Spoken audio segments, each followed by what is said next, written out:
Muy buenas tardes a todos. Vamos hasta con adelanto sobre el horario previsto, 3 minutos, lo cual, estando en el mundo del transporte, también siempre es bueno. En primer lugar, quiero dar las gracias a la Fundación Corel por dejarme presentar este acto. Tampoco sé muy bien por qué.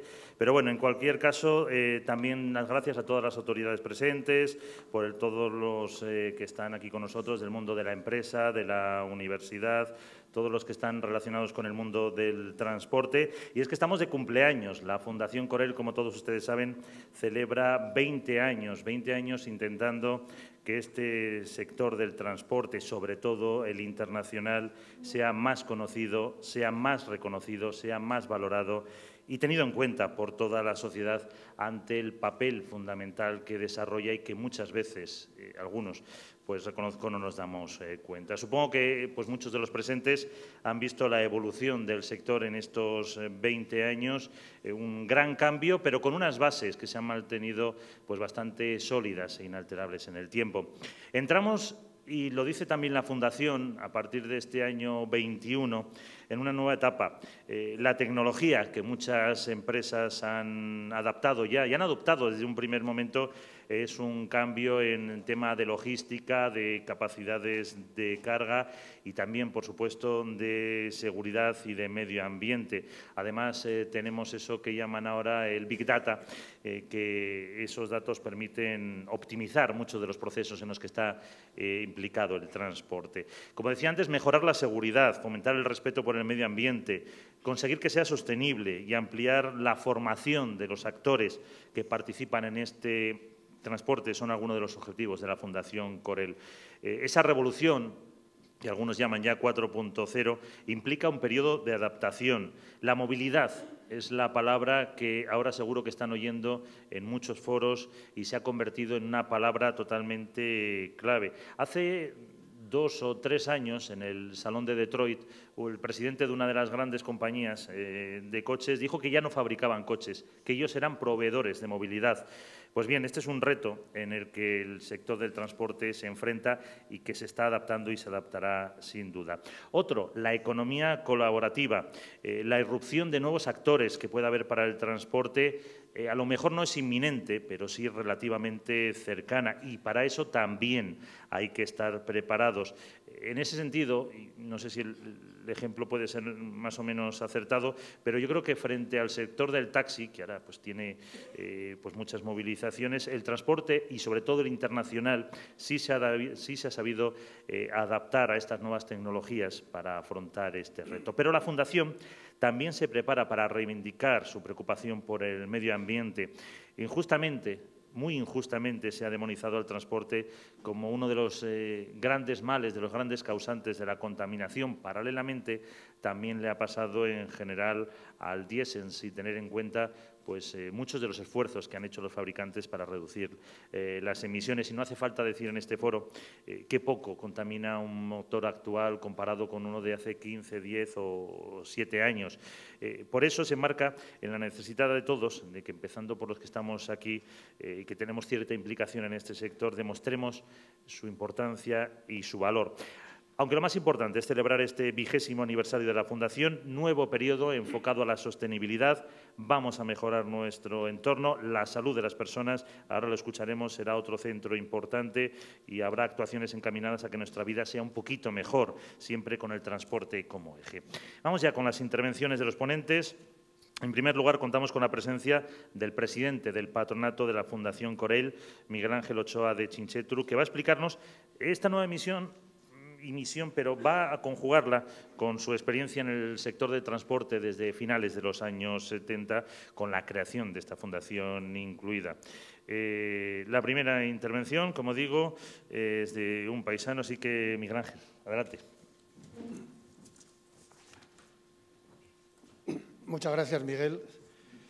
Yo, antes de iniciar, bienvenidos a todos, ante todo, a todos los asistentes, y antes de iniciar un poco lo que es un poco la historia de la Fundación, quiero participarles de que se ha elaborado un libro, también con historia del transporte por carretera, con historia de camiones y de sus empresas y de los partícipes y fundadores y patrocinadores de las mismas, que se entregará cuando salgan ustedes en la bolsa, Y a mí me queda en este tema saludar y sobre todo dar las gracias a los que han contribuido a hacerlo, básicamente bajo la dirección del primer secretario de la Fundación, que fue Carlos Pascual Quirós, a Andrés Hervada, a Paco Pérez y a Jorge Palacios, que están aquí presentes. Bueno, una vez dicho esto, yo les voy a contar un poquito cosas de la Fundación de estos últimos 20 años.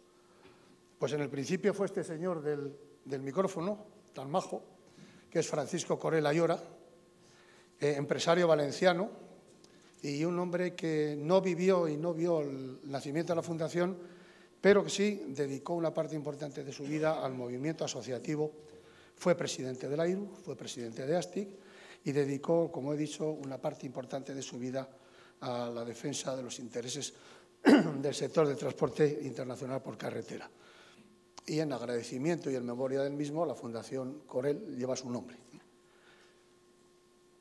El 21 de junio del 96, en la Asamblea de Gerona, y a propuesta de la Junta de Gobierno y el Comité de Presidencia en aquel entonces de la Asociación ASTIC, se toma la decisión de aprobar la creación de la Fundación Corel.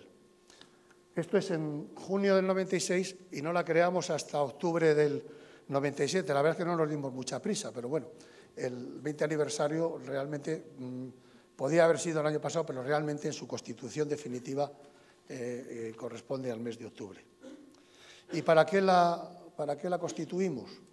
Pues la constituimos básicamente para contribuir a la sostenibilidad del transporte por carretera y básicamente a través de mejoras en la seguridad, de respeto al medio ambiente y de impulso a la mejor capacitación profesional y técnica de las personas implicadas en el transporte por carretera.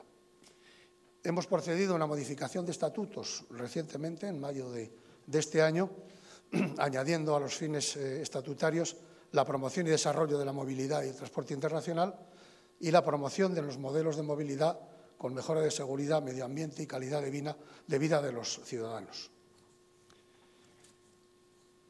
ASTIC es la gran protagonista de la constitución de la Fundación, es la que realmente posibilita económicamente su existencia. Hace una serie de aportaciones a lo largo entre 1997 y 2003 por un total de 3.139.280 euros. Esta es la dotación fundacional que, gracias a la Asociación del Transporte Internacional, constituye el acervo de la Fundación. Bueno, ¿y qué nos dedicamos a hacer con esto?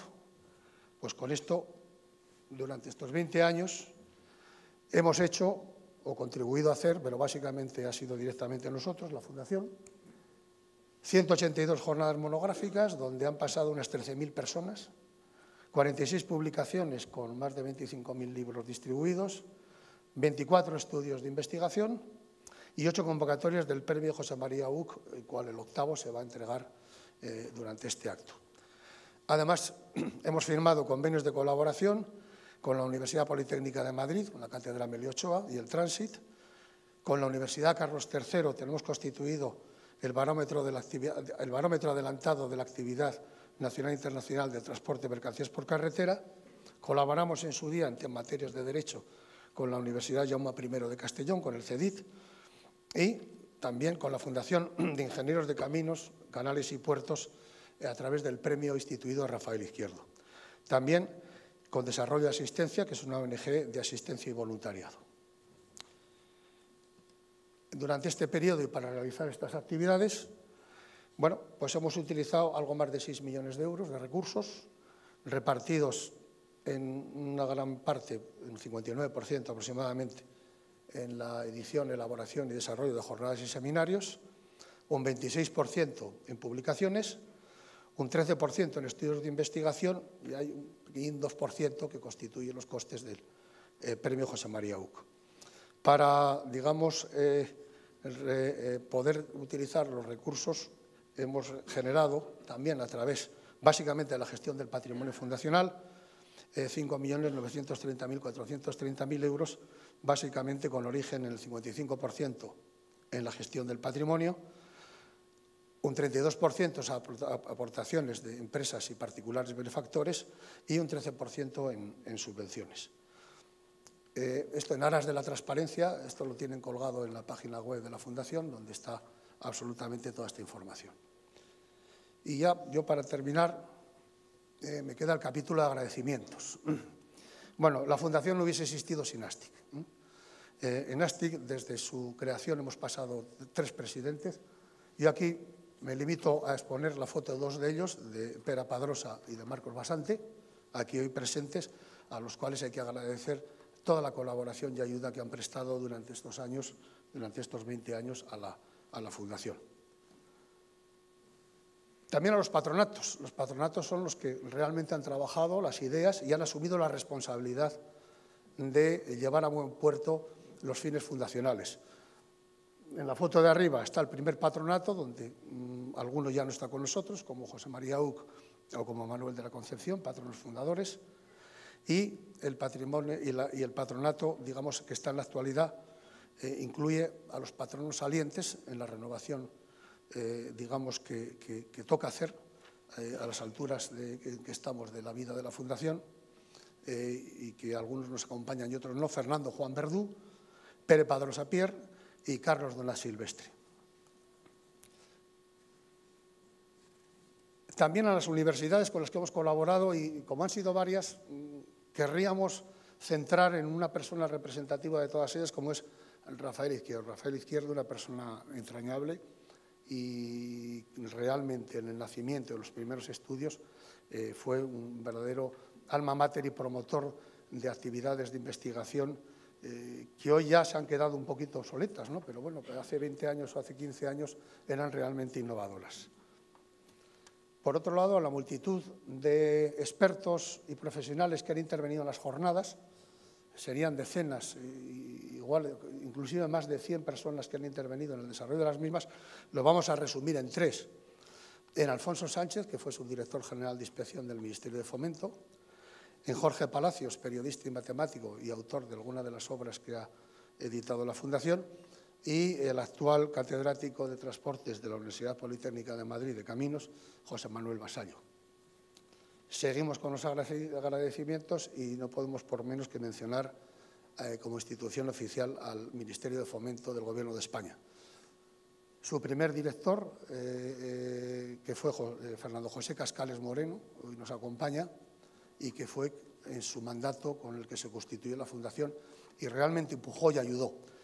No podemos dejar de mencionar a los directores generales que le sucedieron, como Juan Miguel Sánchez, como Manel Villalante y como Joaquín del Moral, actual director general de Transportes, que procederá a clausurar el acto. Y ya por fin a los benefactores, patronos o colaboradores que con sus aportaciones pues, han hecho posible el que desarrollásemos toda esta tarea durante los 20 años. Y fundamentalmente quiero mencionar a ASTIC, que no solo ha estado en la promoción, sino que además apoya todos los años actividades y tareas de la Fundación; a Mercedes y a Continental, independientemente de los nuevos patronos benefactores que se están incorporando o que se han incorporado recientemente. Y nada más por mi parte, pues agradecerles de nuevo su asistencia y que los acompañen en este acto, que esperamos que resulte interesante, y de nuevo pues agradecer a todos aquellos que han hecho posible estos 20 años. Muchas gracias.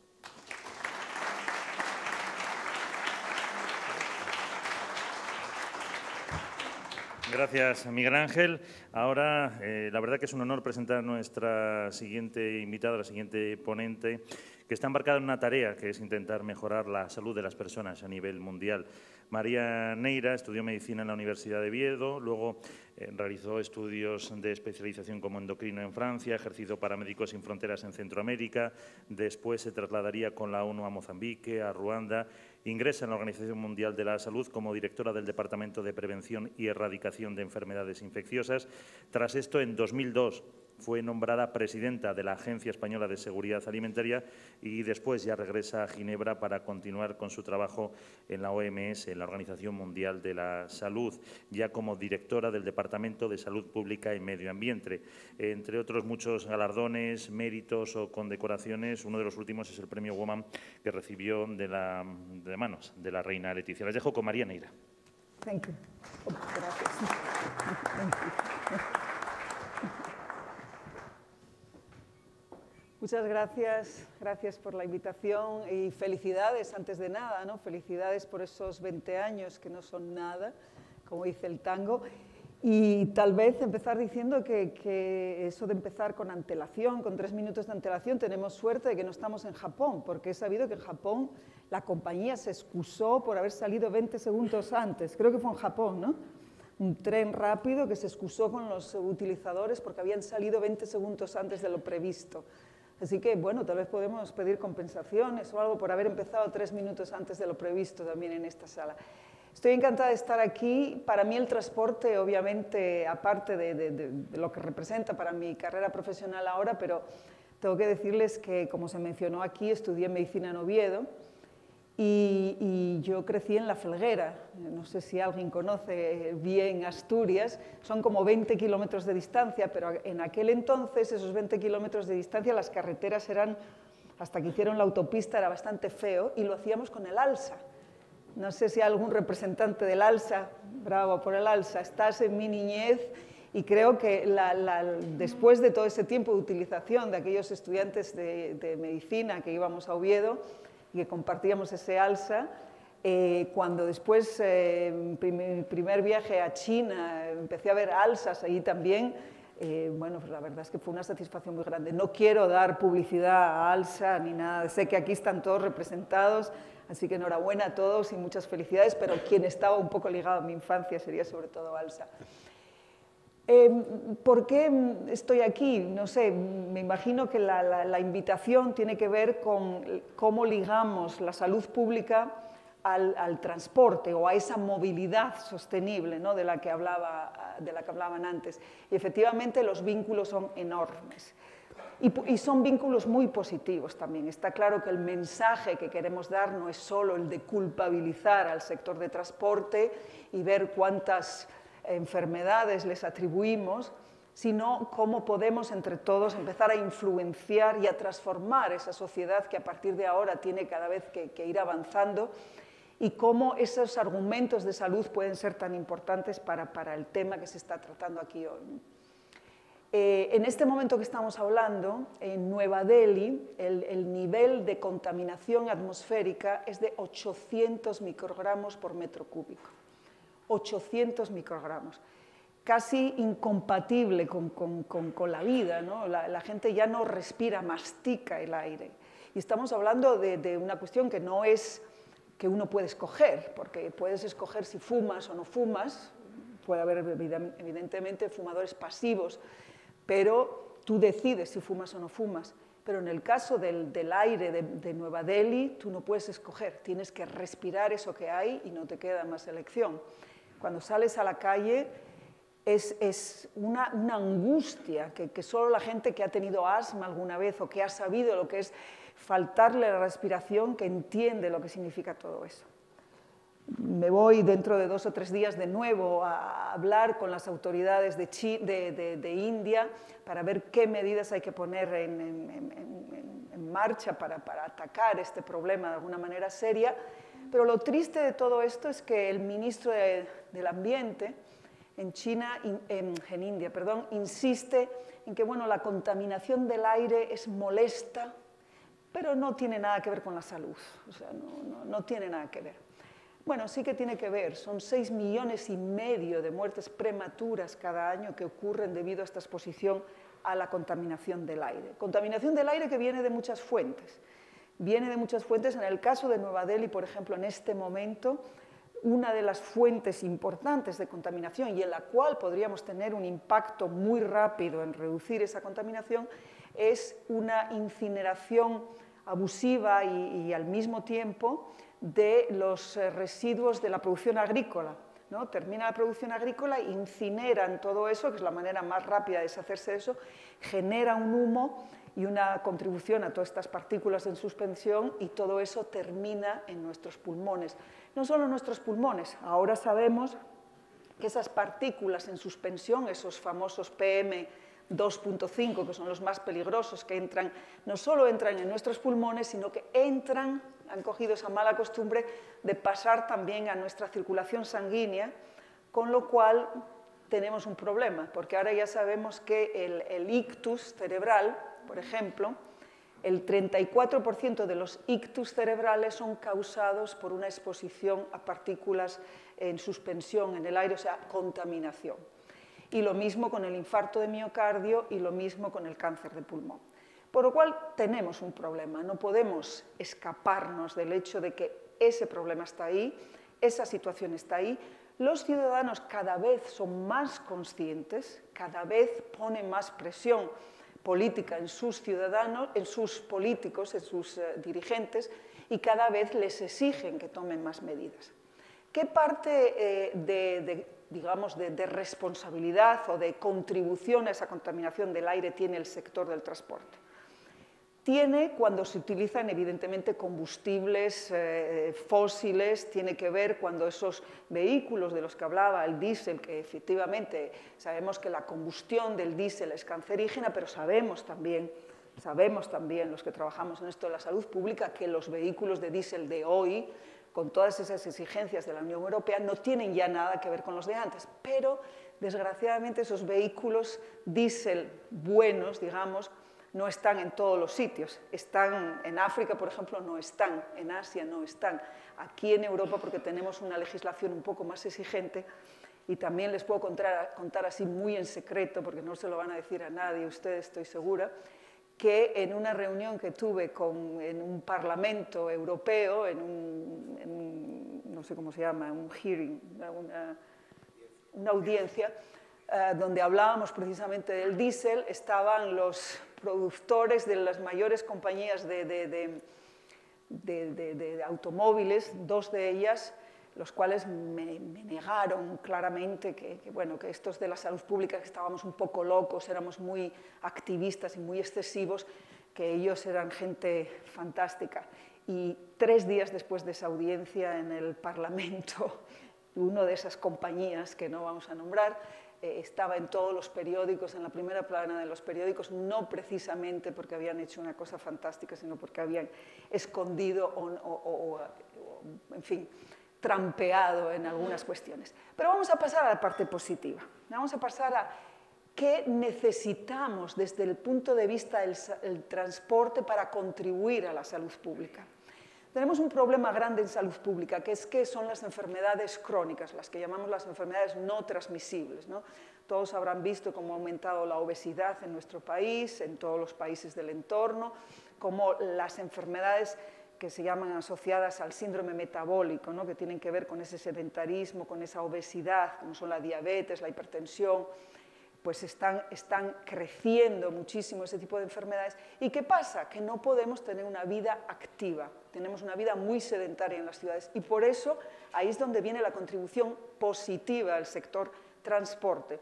Yo estoy perfectamente de acuerdo en no llamarlo transporte, sino movilidad.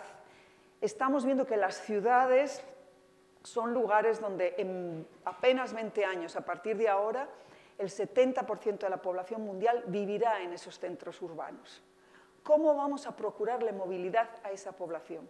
¿Cómo vamos a hacer que sea, si posible, asequible, no demasiado cara, disponible, que nos lleve a donde queremos ir, que haga que no pasemos 2 o 3 horas metidos en un coche como hacemos ahora, sino que tengamos una movilidad? Y ahí es donde tienen que intervenir ustedes. La creatividad del sector privado es donde nos está, de alguna manera la estamos reclamando los que trabajamos en salud pública. Hace 3 o 4 días en París teníamos el Cleaner Forum, un foro sobre aire limpio organizado por la Comisión Europea precisamente, donde había productores de automóviles muy importantes y escuchaban y respondían que seguían la legislación. No queremos que sigan solo la legislación, queremos que se anticipen cuáles son esas opciones que puede el sector de transporte, el sector de la movilidad ofrecer. El mundo está avanzando, está claro que la sociedad se mueve a algo más sostenible, espero por lo menos, porque si no nos habremos equivocado todos, y esa sostenibilidad en ese transporte, en esa movilidad, tiene que venir de la creatividad de empresarios como ustedes, que nos tienen que ayudar a encontrar un sistema de transporte que no contamine. Y esas soluciones yo sé que existen y que evidentemente si comparamos el carbonero que se llamaba el Alsa hace años, tenía un tubo de escape con unos humos negros, que no nos sorprendía a nadie, porque después de todo en Asturias, en la cuenca minera, en la Felguera donde vivíamos, era todo negro, era todo, el río era negro, era sólido, era el nalón. Cuando después lo vi transparente y con truchas, me parecía que era otro, ¿no? Yo no sé cuántos de ustedes han visto eso, pero hemos hecho grandes progresos en nombre de la protección de la salud.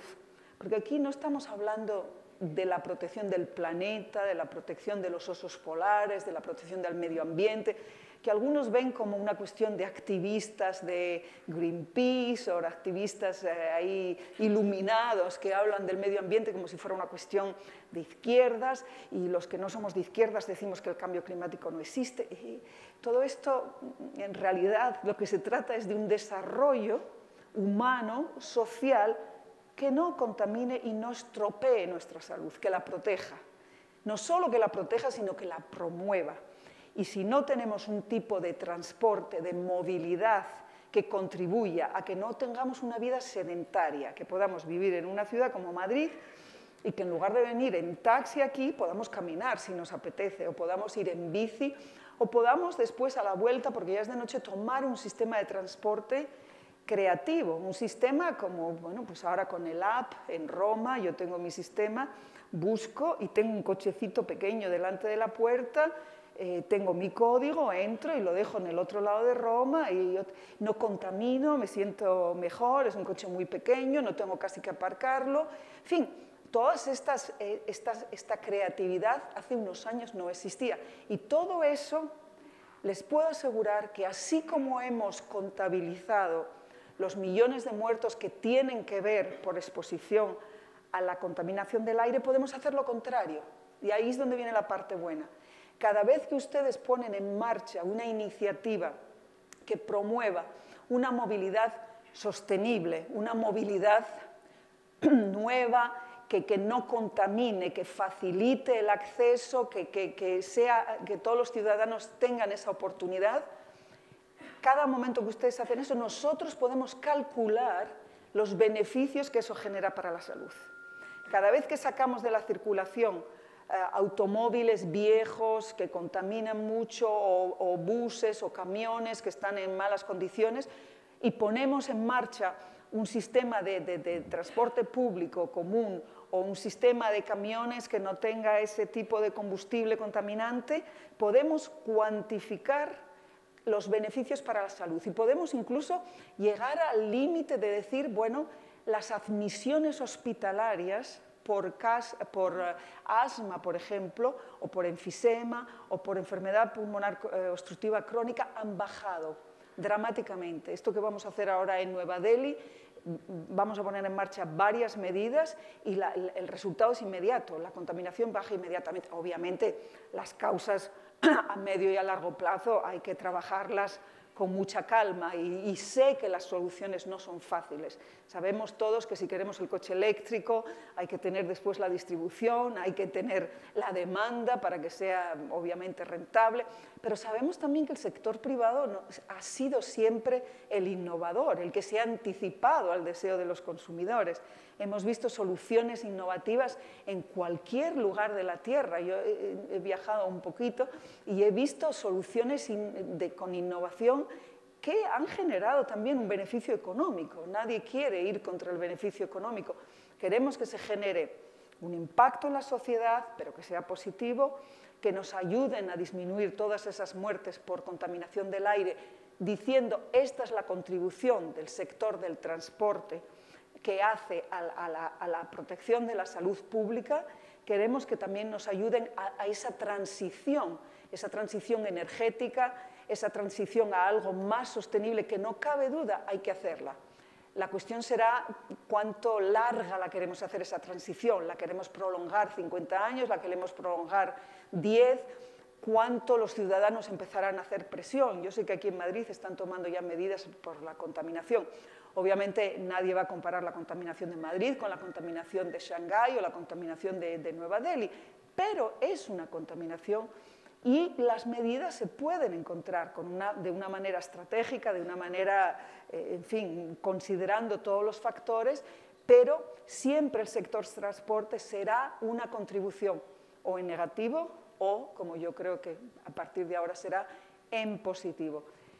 Mi mensaje es que evidentemente ustedes son un sector fundamental para la salud pública, fundamental.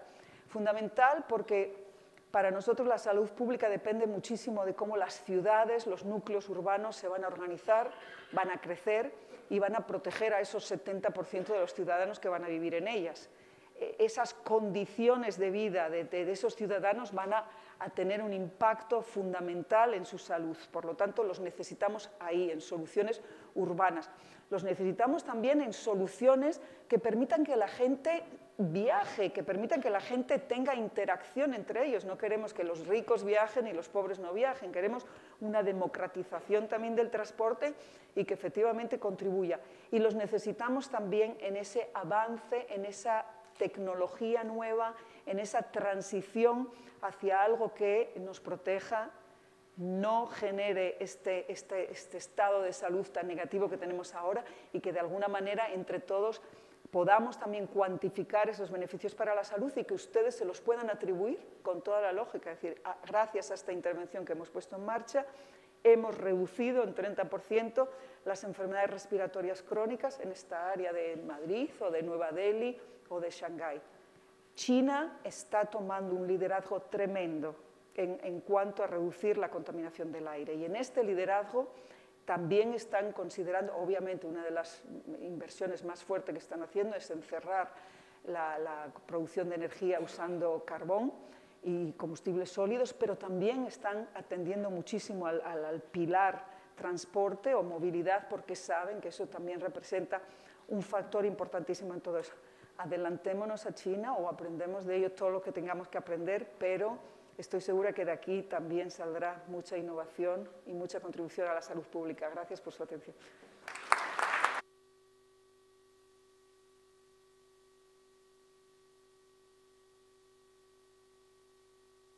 Como les decía antes, un placer escuchar a María Neira. Nuestro siguiente ponente es Enrique Barón Crespo, doctor en Derecho, catedrático Jean Monnet y licenciado en Administración de Empresas. Además de diputado constituyente, fue ministro del Gobierno de España, que además concluyó las negociaciones de adhesión a la Comunidad Europea desde precisamente también esa cartera de transportes. Ha sido presidente del Parlamento Europeo y está al frente de la Fundación Yehudi Menuhin. Con él nos vamos a acercar a una visión comunitaria e internacional de la situación de este sector clave, además, para la economía de la Unión. Enrique Barón.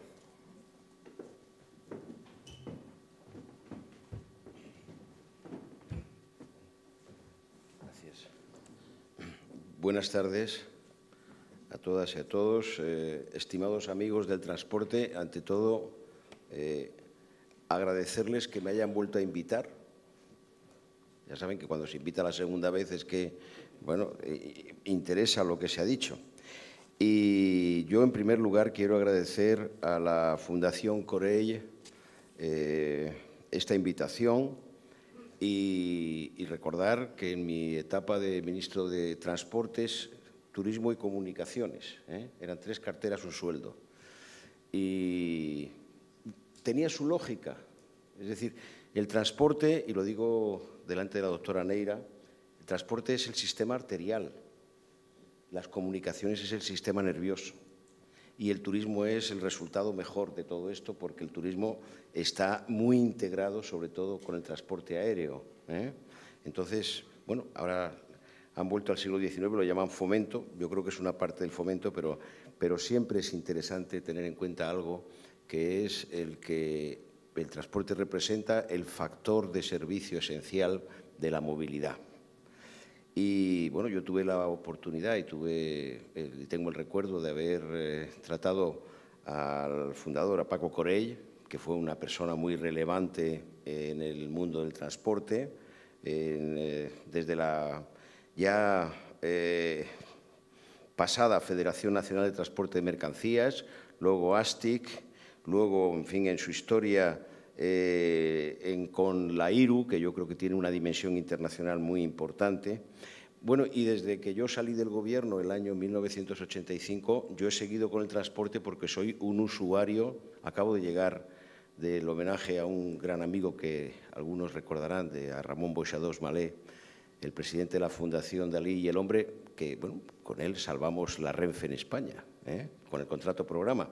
Y bueno, yo sigo siendo usuario del transporte. He estado recapitulando y me parece que solo me falta algún tipo de transporte porque hasta he ido en camello, Entonces, la verdad es que desde entonces, en mi vida nómada, yo sigo siendo un usuario del transporte y, sobre todo, de la movilidad. Yo no les voy a abrumar con estadísticas europeas ni con la evolución del transporte desde que estuve en el Gobierno, porque eso lo conocen ustedes mejor que yo. Yo creo que interesa una reflexión en relación con la situación del transporte y lo que motiva que sea un elemento de nuestra civilización absolutamente fundamental, y tanto en España como en Europa. Bueno, en cuanto a la movilidad, y creo que todos los que hemos intervenido esta tarde hemos hablado de la movilidad es consustancial a la historia de la humanidad. Desde que empieza el ser humano en África, bueno, pues la historia de la humanidad es una historia de movilidad, de transporte, primero por vía terrestre, muy pronto por vía marítima, y luego en los grandes saltos que ha dado la humanidad siempre han estado acompañados por una lógica de construcción de redes de desplazamiento y de transporte, y luego también con adelantos técnicos que han permitido el salto, bueno, que hoy en día representa sobre todo el transporte aéreo, aunque el ferroviario pues le hace cierta competencia. Se pueden recordar algunos hitos que vienen, por ejemplo, desde el Egipto faraónico. Se acaba de encontrar hace unos años en la pirámide de Keops una barca ritual que verdaderamente es un caso impresionante porque se ha conservado muy bien. Bueno, los egipcios desarrollaron a través de la arteria del Nilo, pero desarrollaron un sistema de transporte muy importante. Piensen en el transporte desde Asuán, por ejemplo, de todos los bloques de piedra que luego constituyeron las pirámides y los obeliscos. El Imperio Romano es un caso clásico y además que con muchas huellas en nuestra tierra de lo que es construir una red que posibilitaba una organización que hace más de 2000 años ya creaba pues una unidad política y de mercado desde lo que es hoy en día Portugal hasta Siria. Bueno, eso muestra, la verdad, muestra lo importante que son las redes de transporte. Hace poco tuve la oportunidad de ver en Washington una exposición sobre el camino del Inca.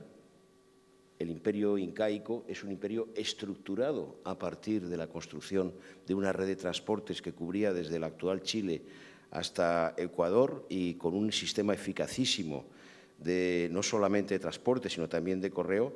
Y ahora mismo, por ejemplo, yo he tenido oportunidad de presenciarlo y de participar, ahora mismo un país importante y que además tiene una visión estratégica de futuro, que es la China popular, está desarrollando la nueva ruta de la seda, que es la articulación de Eurasia y con África, e incluso con una proyección a América. Y además, China en este momento, que tiene medios y posibilidad de financiar, lo está desarrollando con una enorme ambición. Otra cosa es que, bueno, habrá que pensar en que no puede ser una ruta de la seda que se articule en torno a Beijing, a Pekín.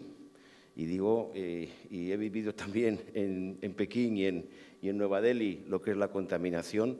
Yo en Pekín me he encontrado con una temperatura de entre 10 y 15 grados superior a la media, además con el viento que viene del desierto, con la arena, y eso hace que los chinos, bueno, pues hayan tenido esa posibilidad, siendo quizá uno de los pocos países que puede potenciar y proyectar de una manera casi militar una transformación de ese tipo. Es un dato muy significativo. Pero en cualquier caso, esta descripción lo que muestra es la importancia que tiene el transporte y sobre todo las redes de cara a la estructuración y al servicio de la movilidad entre los ciudadanos. Y bueno, y en el caso de España también les puedo decir que España como mercado es un mercado del siglo XIX.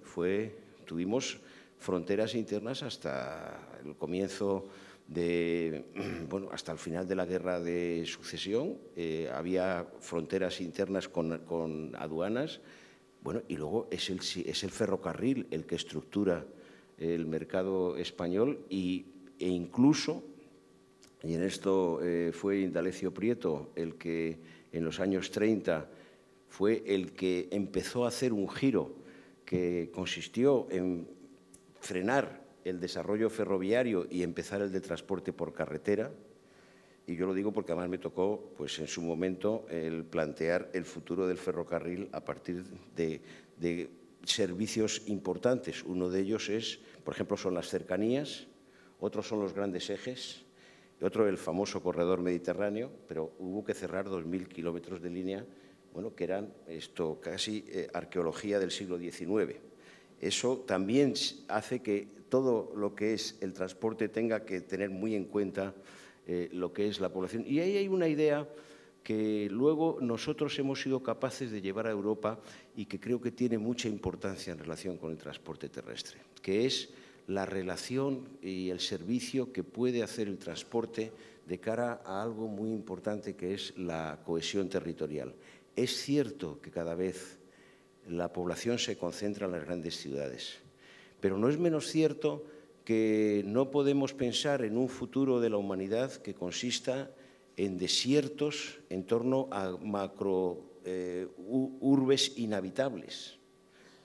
Y hablando en términos europeos, y yo lo he vivido durante años y en las negociaciones de los sucesivos tratados y de los planes de transporte, a mí hay una imagen que la pueden ver, está en televisión y está disponible y en Internet, y es el mapa de satélite de Europa por la noche. No sé si lo han visto.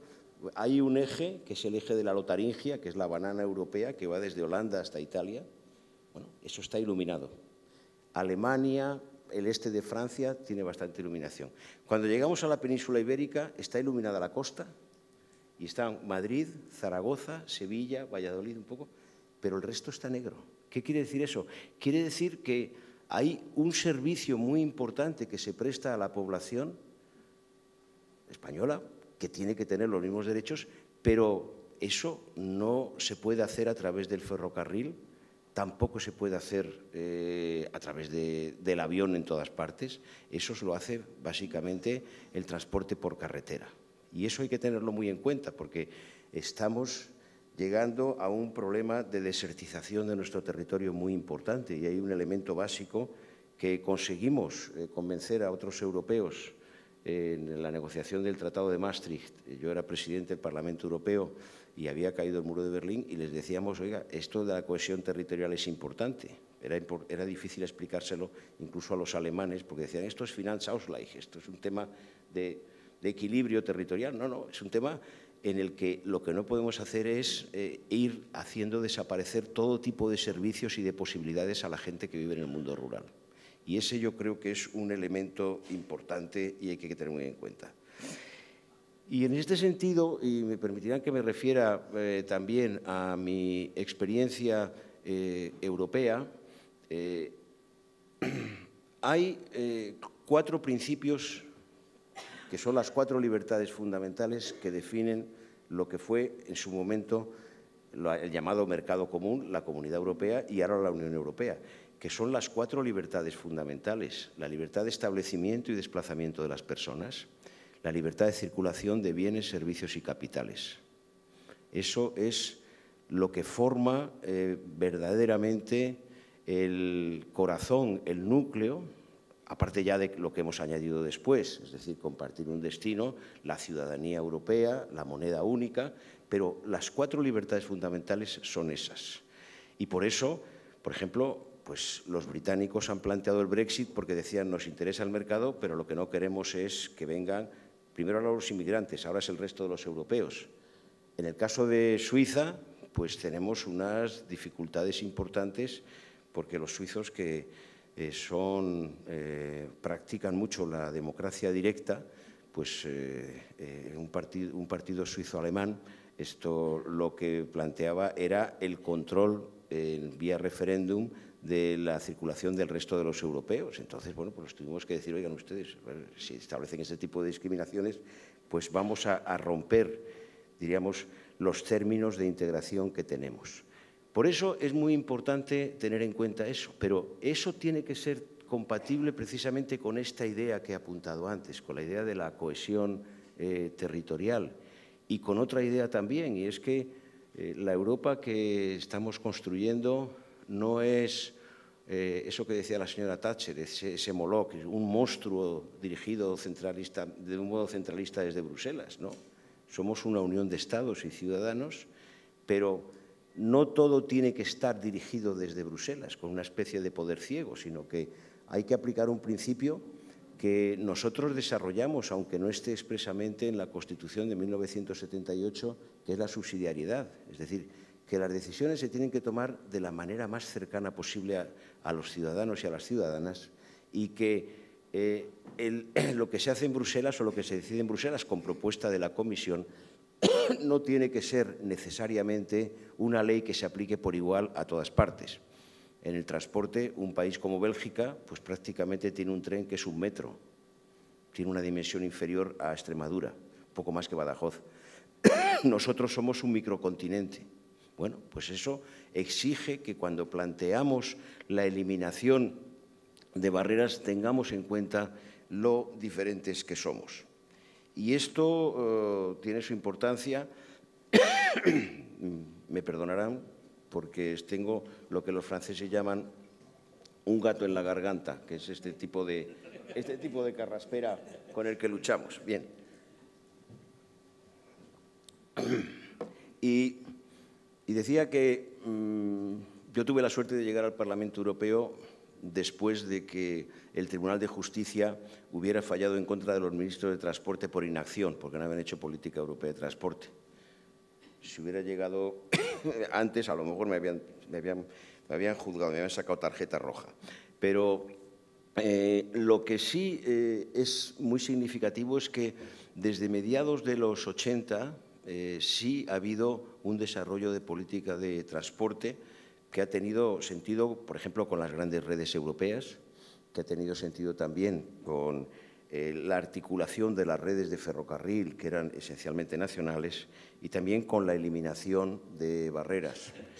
Hay en este momento un tema muy significativo y que ha sido objeto de polémica y en el que hay que tener en cuenta la diferencia, por ejemplo, en relación del sistema de transporte por parte de países centrales en Europa y países periféricos, que es la famosa directiva de trabajadores desplazados, que más bien, en sentido propio, es de trabajadores en desplazamiento.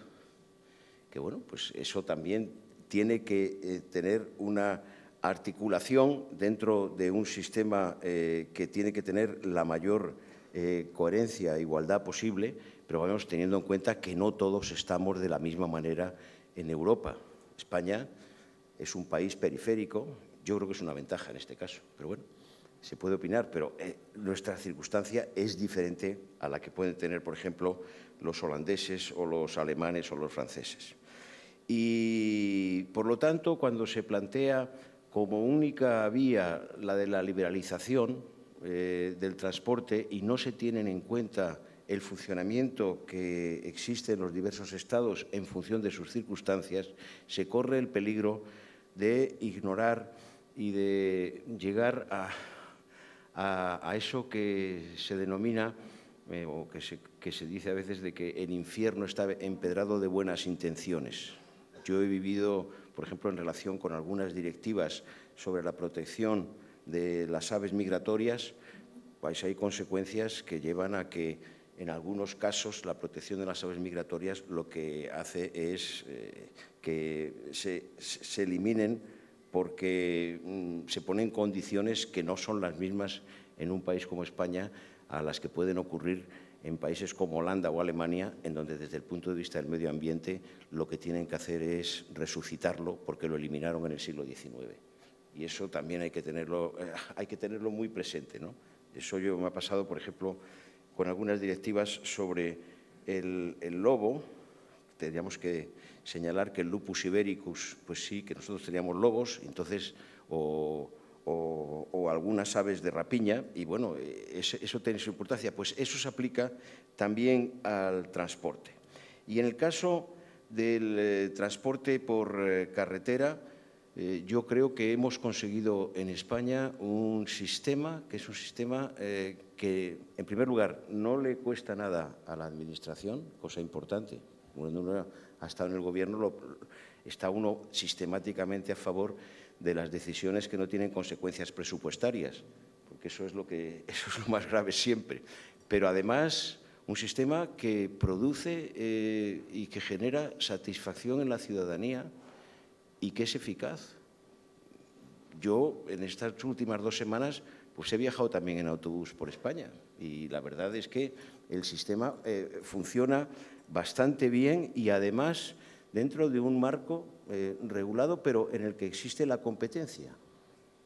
Y bien, y eso es como debe de ser. Es decir, lo que no tiene mucho sentido es que todo se decida de la misma manera a partir de lo que piense un funcionario o una funcionaria de la Comisión. Yo en esto creo que es muy importante porque las ideas que yo estoy expresando, por ejemplo, sobre la subsidiariedad y la proporcionalidad, no son opiniones, esos son principios que están integrados en los tratados y también que inspiran nuestra Constitución. Entonces, bueno, pues eso hay que tenerlo muy presente. Y luego, y no me quiero alargar mucho, hay algunos elementos en los que yo creo que hay que tener presentes. Uno es el que en la evolución del transporte, en el tema ferroviario se ha avanzado algo, pero no es lo mismo el tipo de transporte ferroviario que existe según los países y además, en principio, hay un problema que ustedes conocen mejor que yo, que es el problema de ruptura de carga que condiciona esto mucho, la articulación del transporte ferroviario, aunque en los grandes ejes de transporte hay que llegar a soluciones como pueden ser fórmulas intermodales. Pero también está, por ejemplo, la gigantesca evolución que está teniendo el transporte aéreo con las líneas de bajo coste, con el low cost, que está suponiendo un auténtico cambio, no solamente de lo que era el sistema tradicional, por ejemplo, importante para un país como el nuestro, de los charters, sino también incluso de la movilidad. Hoy en día ya hay muchas y muchos profesionales de Centro Europa, incluso de Europa del Norte, que están viviendo entre la Costa del Sol o Mallorca e incluso el norte de Europa. Bueno, eso también forma parte de la evolución y del cambio que se está produciendo en nuestras sociedades. Y luego hay un elemento más que sí querría mencionar y es que al hablar del transporte no se está hablando solo del desplazamiento de las personas, sino que tiene un alcance y una dimensión que va al conjunto de la economía. Por ejemplo, por poner 2 casos, uno de ellos puede ser el caso de Inditex, el caso de Zara. Bueno, pues esto está concebido y está organizado desde el punto de vista de una organización muy eficaz que trabajas en tiempo real y con stocks cero prácticamente, es decir, que es una moda en ciclo continuo que articula incluso la producción en varios continentes. Es un poco el problema, por ejemplo, que se le plantea al presidente Trump cuando dice que America First y que lo que hay que hacer es sistemáticamente que llevar la producción a los Estados Unidos, cuando dijo que la fábrica Ford de San Luis Potosí no podía ir a México, pues está en China ahora. Y los componentes que tienen la mayor parte de los fabricantes de automóviles, pues incluso están generados y están producidos en 2 o 3 continentes. Entonces, eso también tiene una dimensión muy importante. Piensen también en una industria una actividad que está teniendo un impacto importante en nuestra propia economía, que es el caso de Amazon.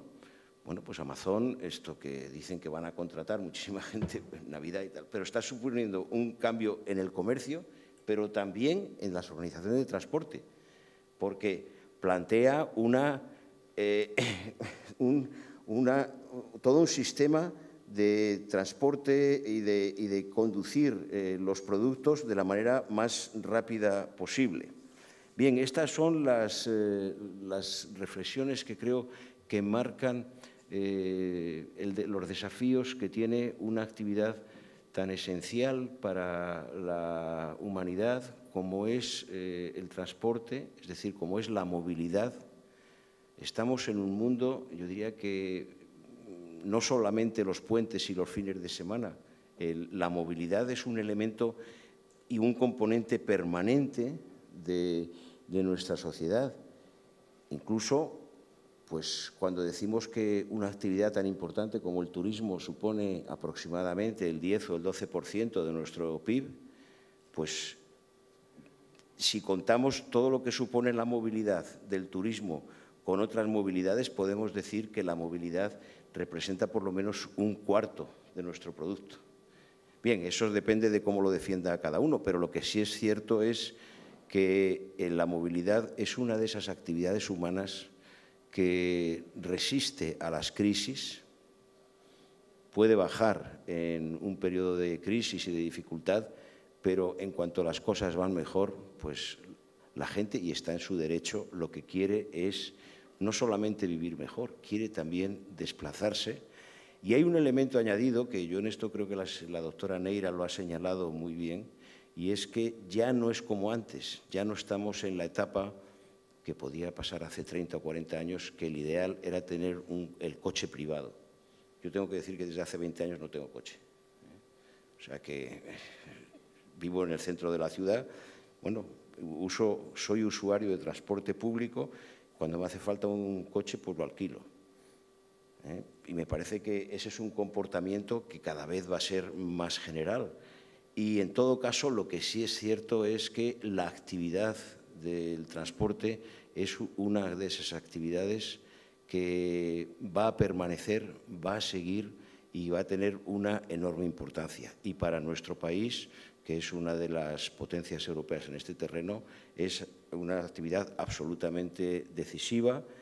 Y la Fundación Corell, que ha lanzado este tanque de pensamiento, ¿no? El think tank, bueno, yo lo que espero es que el tanque funcione. Muchísimas gracias por su atención.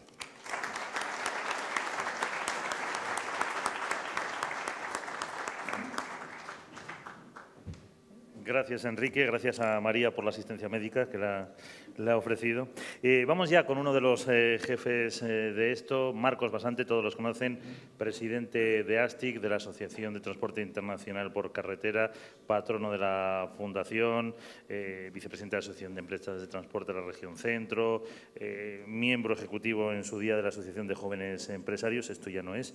Así que con Marcos vamos a analizar los retos que se presentan, todo lo que apuntaba yo al principio, que decía Miguel Ángel, que decía María y que decía Enrique, a partir de ya el 21 aniversario de la Fundación Corell. Marcos. Hola, buenas tardes a todos y muchísimas gracias por acompañarnos. Veía a mi amigo Miguel Ángel Ochoa hoy serio. No sé si es porque ha venido tu mujer, que casi nunca viene, Isabel, pero anímate, hombre. Bueno, para nosotros, para ASTIC, que yo en este caso me ha tocado hablar de la niña. Hace 20 años nuestra asociación tuvo a bien constituir la fundación y yo solamente he venido a hablarle de algo fundamental para todos nosotros, que es de personas. De las personas que en su día fueron pioneros en el transporte de mercancías, en la iniciativa de fundar una asociación como ASTI, que es la decana de las asociaciones de España y que se fundó en el año 1968.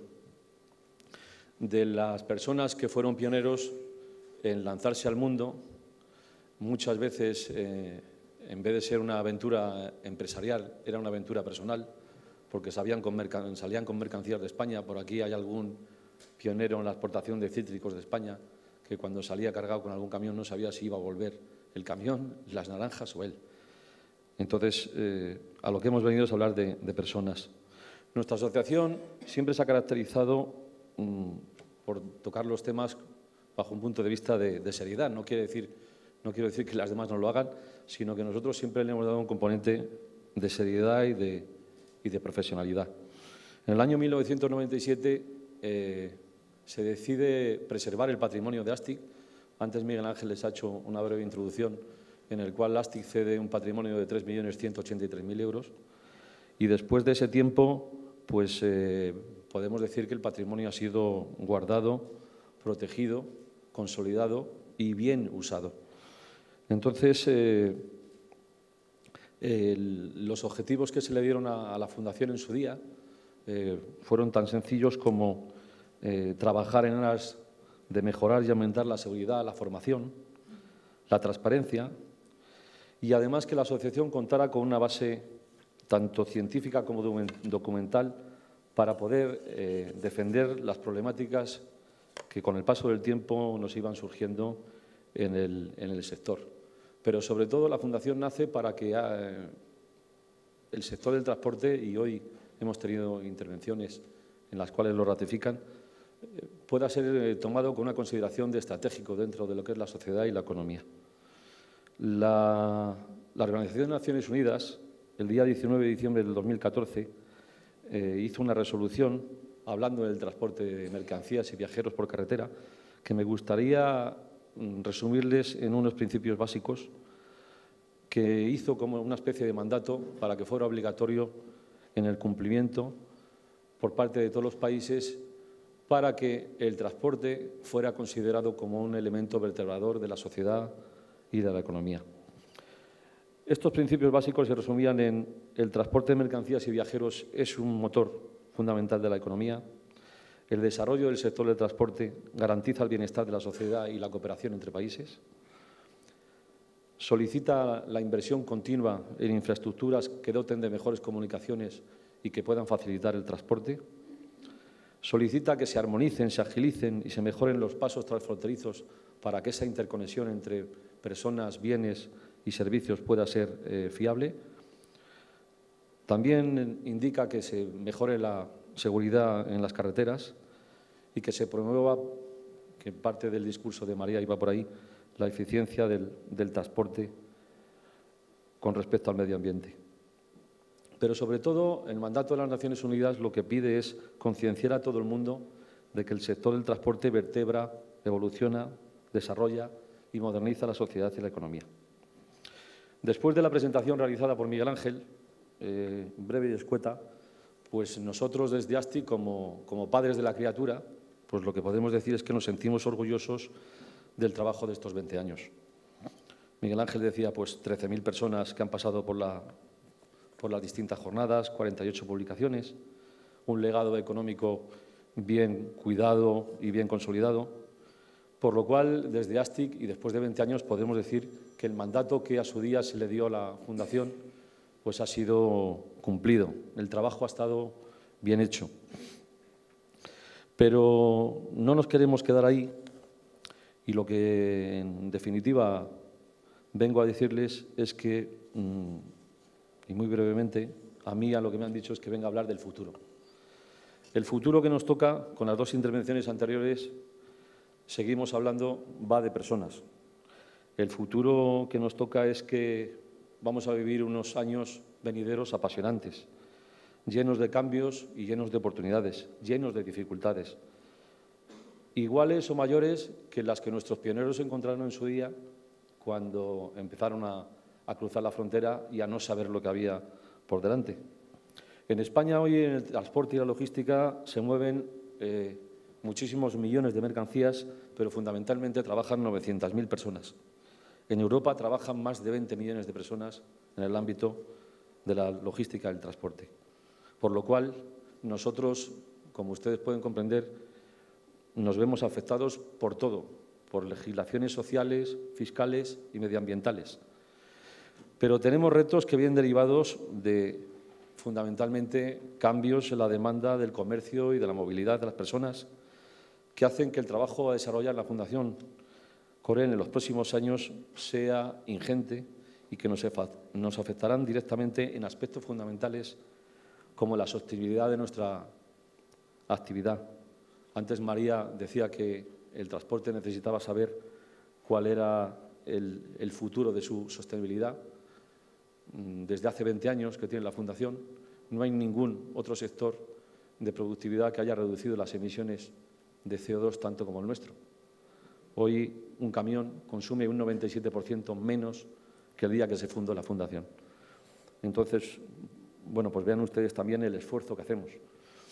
El desarrollo de los nuevos combustibles. Estamos escuchando todos los días que si nitrógeno, que si gas natural, que si electricidad. Bueno, nosotros hoy hemos tenido en la reunión del patronato un debate. Queremos intervenir en ese debate, queremos saber, queremos comunicar, queremos informar desde la Fundación y trabajar en aras de demostrar que estamos por la sostenibilidad del transporte y por la mejora del medio ambiente, pero no queremos que se nos deje al lado, queremos que se nos escuche. Prueba de ello es que también hicimos un estudio hace un par de años de la verdad oculta de los combustibles y muchas veces nos llevamos las manos a la cabeza con todas estas cosas, ¿no? También en el futuro vamos a hablar de la evolución tecnológica, de la digitalización del transporte y de sus procesos. Pero antes, y siento ser tan pesado, les hablaba de personas, las personas pioneras, las personas que lo hicieron. Pero en el futuro también vamos a seguir hablando de personas como ustedes que son consumidores de bienes y servicios. Hablaba Enrique de la ruta de la seda. Pues la ruta de la seda terrestre cambiará el comercio en el mundo, porque hoy un barco que carga en China mercancías tarda 45 días en llegar a los mercados europeos y por tren en estos momentos se tarda 20 días menos, con lo cual los flujos logísticos y de transporte cambiarán. La carretera hará la ruta de la seda también y todavía se mejorarán esos ciclos. Hablaremos de personas como viajeros, de movilidad. Hablaba antes Enrique también de la constitución del think tank de movilidad, que creo que nos va a dar un impulso para el futuro para trabajar sobre estos temas. De las personas como trabajadores. A nosotros como empresarios nos preocupa muchísimo la salud, la seguridad y sobre todo en los últimos tiempos la conciliación de nuestros empleados con su vida familiar, porque hoy uno de nuestros grandes problemas es que no tenemos conductores. Y ahí es donde se desarrollará nuestro trabajo. Pero también no quiero olvidarme de lo que somos y de lo que soy, que es hablar de personas como empresarios, de personas que tienen que luchar contra leyes proteccionistas que no existían y que ahora cada vez se ponen más de moda, y de personas que al final arriesgan su capital y su esfuerzo y su tiempo y que muchas veces nos encontramos perdidos.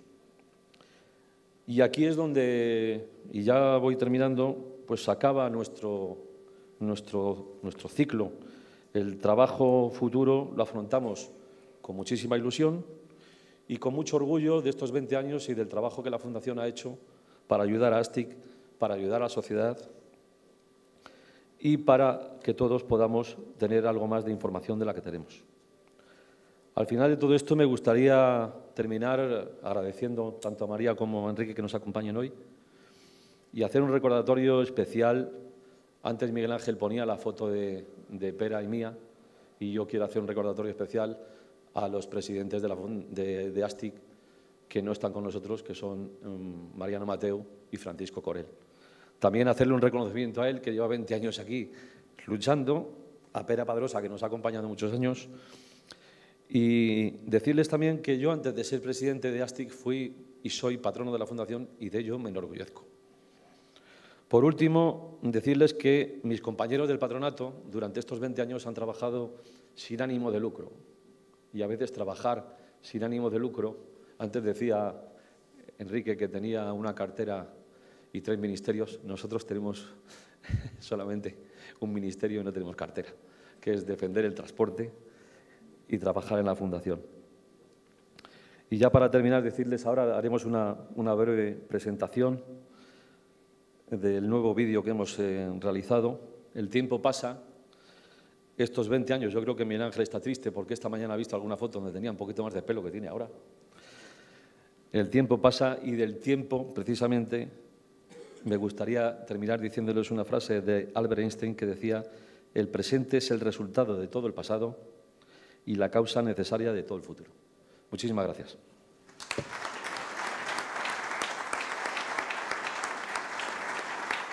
Ponemos el vídeo. La Tierra, soporte de nuestra existencia y del desarrollo de las sociedades.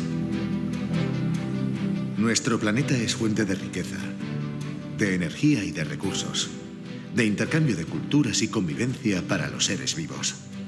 Un planeta globalizado, cada día más pequeño, en el que el transporte de personas y mercancías une a los países en todos los rincones del mundo. Un suelo siempre vivo, a veces abrupto y escarpado. La tierra sobre la que se desarrollan nuestras ciudades, nuestra movilidad y nuestra vida. La tierra exige un equilibrio entre su uso y su supervivencia, en el presente y para el futuro.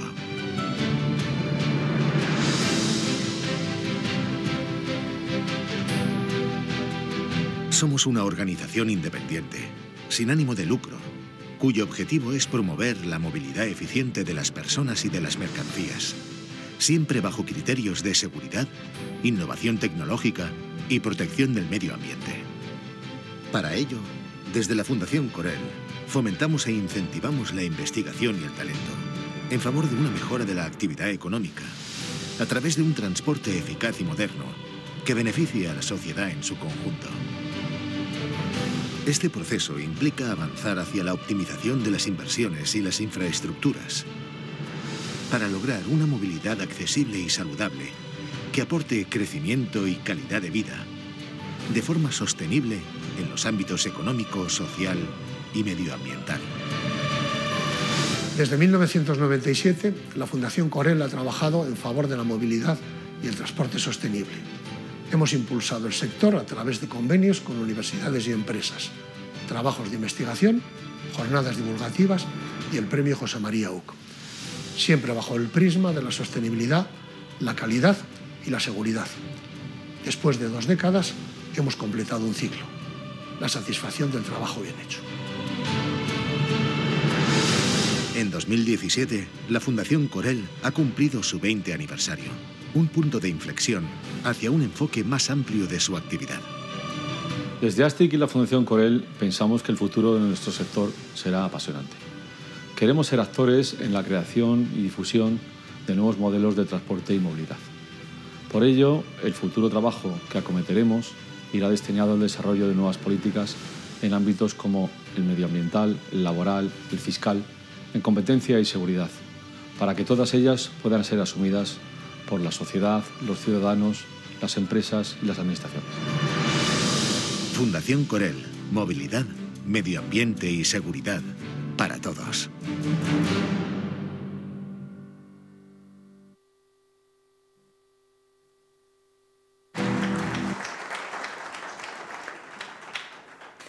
Antes de la clausura vamos a llegar a uno de los puntos más importantes de esta jornada, que es la entrega del premio José María Uc en su 8ª convocatoria. Por eso invitamos a subir al presidente del jurado del premio, a Francisco Corel, y también a doña Isabel Clapés, la viuda de José María Uc, que se pasen por aquí para entregar el premio. En primer lugar, el presidente del jurado leerá el acta. Bien, buenas tardes a todos. En primer lugar, en esta línea de agradecimientos y como miembro de la familia Corel, lo que quiero es públicamente una vez más reconocer, agradecer que desde hace más de 20 años, Paco murió en el 94, se siga recordando la figura de una persona que dio todo por el transporte, que dejó su vida precisamente después de un congreso de transporte y que, en definitiva, pues, es muy loable y dice mucho de todos ustedes y dice mucho de la asociación ASTIC el haberle reconocido de esta manera. Así que, repito, muchísimas gracias por este recuerdo a Francisco Corella Llora. Bien, paso ahora al motivo de estar aquí fundamentalmente, que es la 8ª convocatoria del Premio José María Uc, y como presidente del jurado paso a leer el acta. Reunidos en Madrid el 10 de mayo de 2017 en la sede de la Fundación Francisco Corell, don Francisco Corell Grau, que actúa como presidente, don Jorge Hernando Cogollar, don Juan Jorge Palacios Peña, don Eduardo González Gilbert, actuando de secretario don Ignacio Nevado Márquez y don Alfredo Irisarri Castro, que excusa su asistencia, y don Manuel Basante Fernández y don Pedro Conejero Gandía, que excusan también, pero delegan su voto en el presidente. Tras un profundo análisis de los trabajos y de las correspondientes deliberaciones, el jurado, que este año ha planteado un premio destinado a las nuevas tecnologías, a las nuevas innovaciones en el sector del transporte, decide conceder el premio en su 8ª edición al trabajo titulado «Influencia del transporte de mercancías mediante vehículos guiados en vías de alta capacidad». En definitiva, lo conocido con el nombre de platooning, y que en definitiva quiere decir que un vehículo inicial lleva, digamos, la guía y varios vehículos detrás, prácticamente, como aquellos dicen, con el conductor leyendo el periódico, pueden seguir el trabajo que hace el primer conductor. Los autores premiados son don Ismael Ferrer Domingo y don Álvaro Cuadrado Tarado, para que conste y proceda a la firma del presente acta en Madrid en 10 de mayo, como he dicho, de 2017. Así que los premiados, repito, don Ismael Ferrer Domingo y don Álvaro Cuadrado Tarado. Gracias.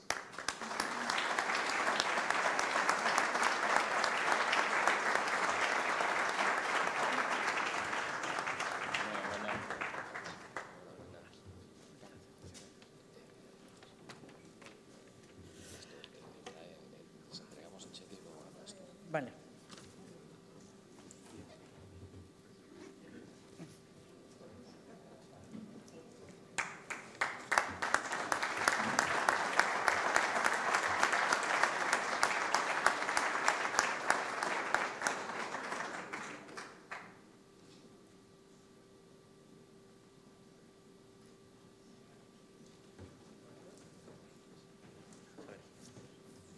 Bueno, pues buenas tardes, y me gustaría agradecer a la Fundación Francisco Corell la creación del Premio José María Uc. Él estaría muy orgulloso, inmensamente agradecido, pues como muchos sabéis, el transporte era una de sus pasiones. El objetivo de este premio es motivar la investigación y el conocimiento en todos los campos que permitan una contribución positiva al transporte y al desarrollo sostenible. Yo felicito a los ganadores de este año por su trabajo sobre la conducción automática en convoy y nada, dar las gracias a todos y un fuerte aplauso para los ganadores. Muchas gracias.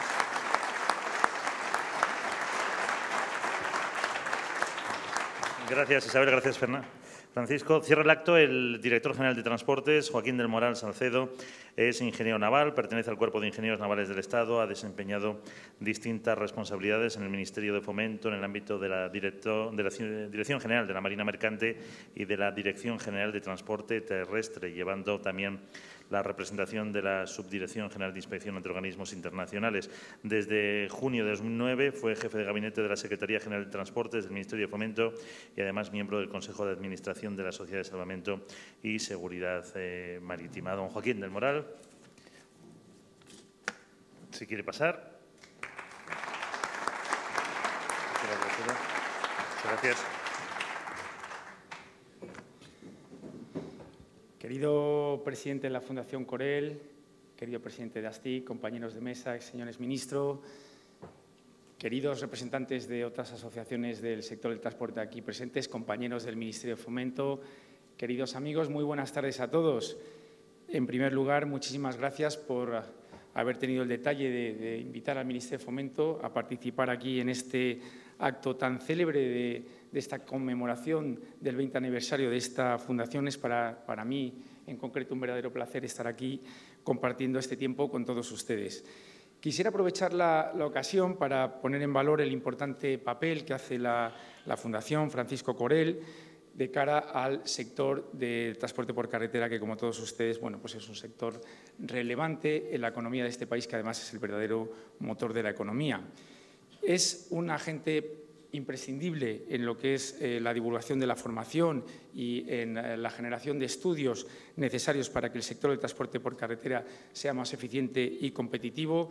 Además, organiza de manera continua jornadas y seminarios tratando de resolver dos aspectos que son fundamentales y que son los problemas que siempre identificamos en este sector. La falta de formación, que yo creo que cada vez vamos consiguiendo tener un sector más profesionalizado, y esto es mérito de todos. Esta fundación, sin duda, contribuye de manera muy eficaz a ello. Y también la atomización. Queremos tener cada vez un sector más profesionalizado, con una mayor concentración empresarial. Vamos viendo cómo el número de vehículos por empresa va creciendo, ¿no?, en valores medios. De manera lenta, el Ministerio sigue apostando por las ayudas al abandono para fomentar esa concentración empresarial. Y yo creo que un hito muy importante también será el año que viene el cambio en la legislación fiscal de cara a, bueno, pues la supresión de los módulos para las empresas que gestionan vehículos pesados. Quizá a partir de ese momento, bueno, pues tengamos un sector que tienda hacia un modelo empresarial distinto, no se produzca un desvío artificial hacia la figura del autónomo, y aquí no quiero que se me entienda mal. Desde luego, no se trata de demonizar al autónomo, ni mucho menos. Creemos desde el Ministerio de Fomento que juega un papel fundamental. Ninguna empresa está, desde luego, dimensionada para atender picos de demanda, pero, desde luego, hay que fomentar que las condiciones de supervivencia y de existencia en el mercado del transporte por carretera del autónomo sean distintas, y desde luego creemos que esta modificación de la regulación fiscal va a contribuir a ello. También quisiera destacar otras actividades en las que esta fundación participa de manera muy activa, como son las distintas publicaciones que ha realizado a lo largo de estos 20 años, la cátedra Amelio Ochoa o la concesión del premio que acabamos de ver de José María Uc. En fin, labores muy importantes en favor de potenciar este sector que, como decía, resulta clave. Los datos hablan por sí solos, somos conscientes de la importancia y la relevancia que tiene. Sigue siendo el modo predominante de transporte de mercancías, no solamente en España, donde, pues como saben ustedes, transporta más del 90% de las toneladas que se mueven internamente en nuestro país, sino también en el transporte internacional. A nivel comunitario, a nivel del transporte europeo, pues juega un papel mucho más significativo que el transporte marítimo o el transporte ferroviario, y ya no digamos con respecto al aéreo, que básicamente tiene una cuota residual. Antes lo comentaba el presidente de ASTIC, hay un volumen de empleo tremendo detrás de este sector. Nosotros hablamos de más de 550.000 empleos directos y en torno a esos 900.000 en el ámbito de la logística. Y bueno, creo que estamos viviendo una época que es relativamente dulce. Hemos visto cómo, bueno, pues los observatorios que maneja el Ministerio nos muestran que la actividad del sector está creciendo, la demanda crece. El año pasado hemos visto cómo la demanda interna en términos de toneladas crece en torno al 3%, la demanda internacional crece algo por encima, y además estamos en un escenario de costes contenidos, lo cual, bueno, pues alivia algo la situación del sector. Sin embargo, seguimos teniendo una asignatura pendiente, que es el tema de los precios. Hemos visto cómo durante el año 2016 bueno, pues ha continuado el ajuste de precios, aunque hemos vivido en los dos últimos trimestres de este ejercicio caídas. Vemos también cómo ha comenzado a recuperarse a lo largo de este año, y esperamos que esta tendencia se consolide a lo largo de los próximos meses. Insisto en la importancia que tiene este sector, el sector del transporte por carretera, como eslabón fundamental de la economía española, y compartimos sin duda desde el Ministerio de Fomento la preocupación por la salud del mismo. Compartimos también, yo creo, que los valores fundamentales que persigue esta fundación, que trata de pues fomentar la seguridad, el respeto al medio ambiente, la formación y la sostenibilidad. En materia de seguridad, desde luego, estamos muy comprometidos con el tema de la inspección, el control de los tiempos de conducción y descanso, tanto en carretera como en empresa. Saben ustedes que tenemos un mandato comunitario de controlar al menos el 3% de la totalidad de las jornadas de nuestros conductores, tanto en carretera como en empresa, y superamos con creces estos datos. Estamos en torno a una cifra de 4,4 millones de jornadas controladas. El tema del tacógrafo digital yo creo que ha supuesto un hito fundamental, ha permitido una inspección mucho más eficaz que lo que éramos capaces de hacer con respecto al tacógrafo analógico. Hemos sido capaces de duplicar el número de vehículos controlados, el número de empresas, que estamos en torno a 6.000 empresas que controla el Ministerio de Fomento y 20.000 vehículos de los cuales se les han requerido los registros de los tacógrafos, pero viene una nueva generación, el llamado tacógrafo inteligente, que creemos que todavía va a mejorar esta capacidad de control. El tacógrafo inteligente, como ustedes saben, va a ser capaz de conectarse de manera remota con los controladores en carretera para tratar de discriminar aquellos vehículos que generan cierta sospecha en el incumplimiento de la norma y que sean estos y no otros los que sean controlados. También el tema del respeto al medio ambiente y la sostenibilidad es un aspecto que preocupa. Hemos visto cómo a lo largo de estos tiempos de crisis la antigüedad media de los vehículos de manera indeseada ha ido subiendo. Respecto al año 2011 teníamos una antigüedad media, por ejemplo, en los vehículos rígidos de algo menos de 10 años y en la actualidad estamos en casi 13. Si hablamos de cabezas tractoras, teníamos una antigüedad media en el año 2011 de menos de 7 años y ahora estamos en casi 7,5. Es decir, que hemos visto cómo la flota, como el parque de las empresas en España ha ido envejeciendo, y a pesar de que estamos viviendo ya una recuperación económica, pues esta todavía no se plasma en esa renovación necesaria del parque. Esta renovación es necesaria, sin duda, por la sostenibilidad medioambiental a la que antes se aludía. Los vehículos nuevos son mucho más eficientes en términos de emisiones de CO2, pero también en términos de seguridad. Un vehículo moderno es mucho más seguro y, por lo tanto, desde el Ministerio también queremos incentivar esta renovación. ¿Cómo lo hacemos? Pues lo hacemos a través de planes como el Plan PIMA Transporte, donde a través del BEI, del Banco Europeo de Inversiones, se ha puesto a disposición de los empresarios una línea de crédito que ha sido renovada en los últimos años con un volumen importante de crédito. Estamos hablando de 1.200 millones entre lo que aporta el BEI y las entidades financieras privadas, y es una línea de crédito más blanda de lo que pueden ofrecer las entidades bancarias en el mercado. También estamos muy preocupados con el tema de la formación. Seguimos trabajando y de manera conjunta, como no puede ser de otra forma, con esta fundación para mejorar esa necesaria formación del sector. Continuamos con las ayudas. En ese sentido, el Ministerio de Fomento contempla en sus presupuestos año tras año una línea de ayudas que contiene prácticamente 4 millones de euros destinado a esa mejora de la formación y que además llega al sector a través de las asociaciones y fundaciones como esta. Por lo tanto, quiero recalcar de nuevo mi agradecimiento por ello.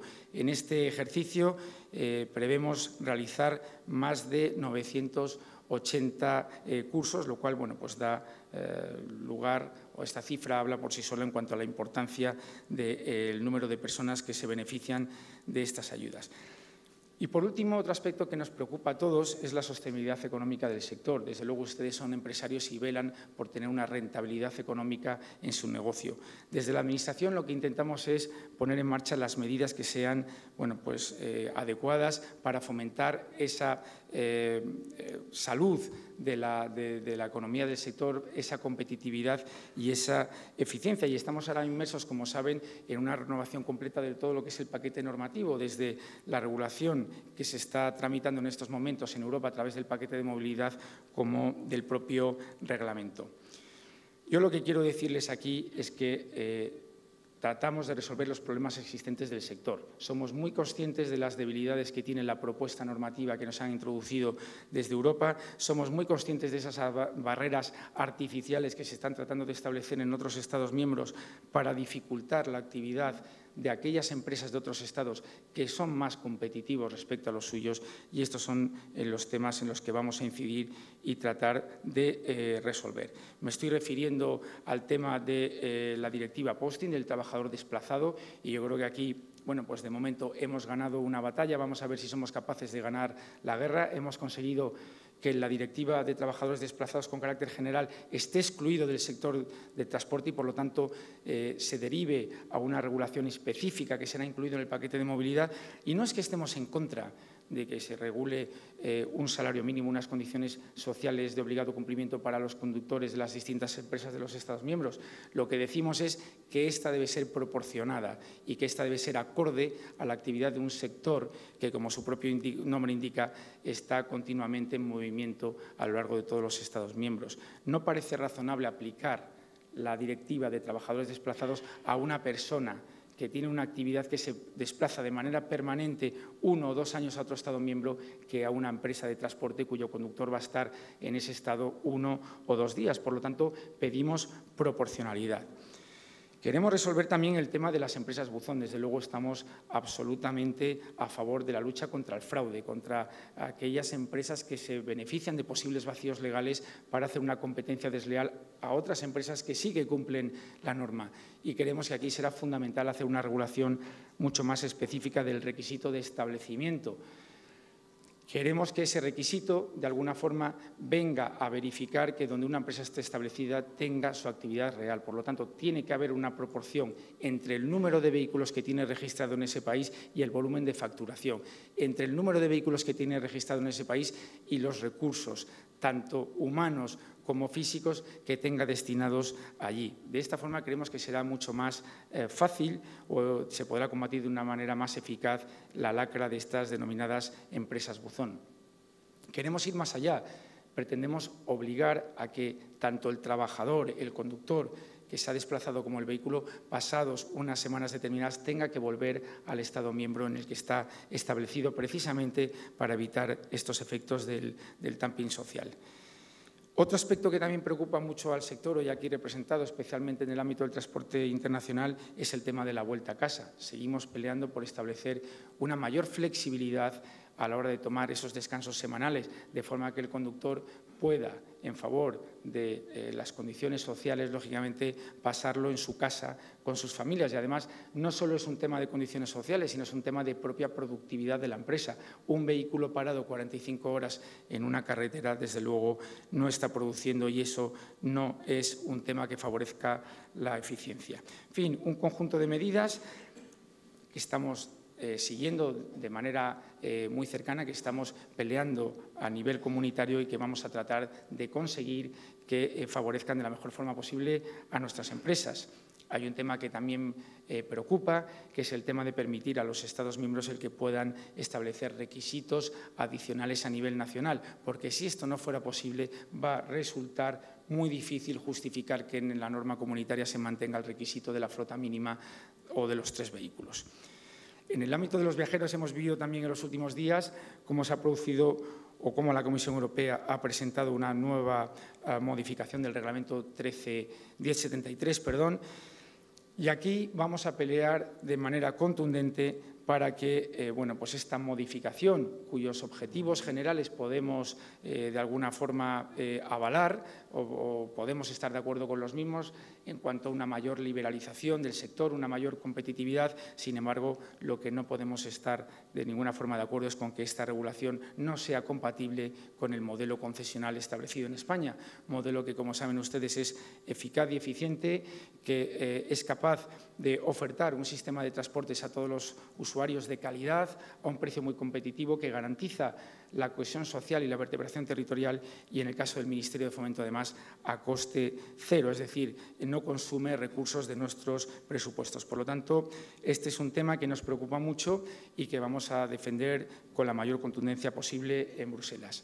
Bien, y finalizo ya también comentándoles brevemente que estamos inmersos, como ustedes bien saben, en plena tramitación de nuestro ROT, el Reglamento de Ordenación del Transporte Terrestre. A día de hoy está pendiente de remitirse a Consejo de Estado y seguimos con la previsión que anunciamos. La planificación que manejamos es que este reglamento esté aprobado en torno al mes de febrero del próximo año y, bueno, pues hemos tratado de reflejar en el mismo, en la medida de lo posible, las observaciones que hemos venido recibiendo desde el sector. Por supuesto, vamos a mantener el requisito de la flota mínima. Como saben ustedes, también estamos dándole una vuelta a los requisitos de acceso a la profesión, el tema del gestor del transporte, una mejor definición de sus funciones, la vinculación con la empresa o un nuevo sistema de exámenes que trata de ser más homogéneo y equitativo para todas las comunidades autónomas. Los temas de la pérdida de honorabilidad, que es un tema que preocupa, puesto que la pérdida de honorabilidad supone la pérdida de la autorización para la empresa. Y yo creo que esto es un tema importante para luchar contra el fraude y contra el incumplimiento reiterado de las normas. Creo que con esta medida podemos afirmar de manera contundente que ya no va a ser rentable el incumplir las normas. Hay algunas empresas que pueden beneficiarse a día de hoy de ello y que las sanciones que se le puedan imponer sean insuficientes con el beneficio que obtienen por dicho incumplimiento reiterado. Sin embargo, ahora ya no estamos hablando de una sanción económica administrativa, estamos hablando de la pérdida de la autorización, que por tanto es una consecuencia muy grave de un incumplimiento o bien de un conjunto de sanciones muy graves o bien de la acumulación de una serie de sanciones graves que, lógicamente, bueno, pues tendrá que estar de alguna forma computado de manera proporcional al tamaño de la empresa. Vamos a revisar también los temas de formación relacionados con el CAP, tratando de ajustar el contenido de esta formación a la realidad de este momento y también tratando de, bueno, pues hacer que se establezcan determinadas garantías en que esta formación finalmente lleguen a sus usuarios. Bien, por mi parte nada más. Quisiera reiterar el agradecimiento al papel que viene realizando esta fundación a lo largo de estos últimos años, papel fundamental para divulgar la formación en este sector, papel fundamental en aras a mejorar la competitividad y eficiencia del sector del transporte de mercancías por carretera y quisiera, bueno, pues, agradecerlo en la persona de su presidente y de los miembros de su patronato. Muchas gracias por su atención.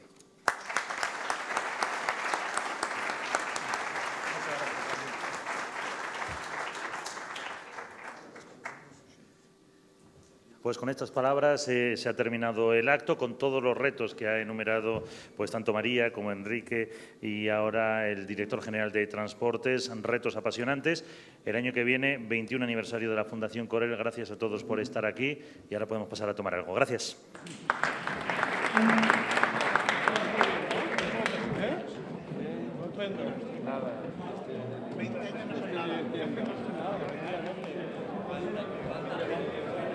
Muchas gracias.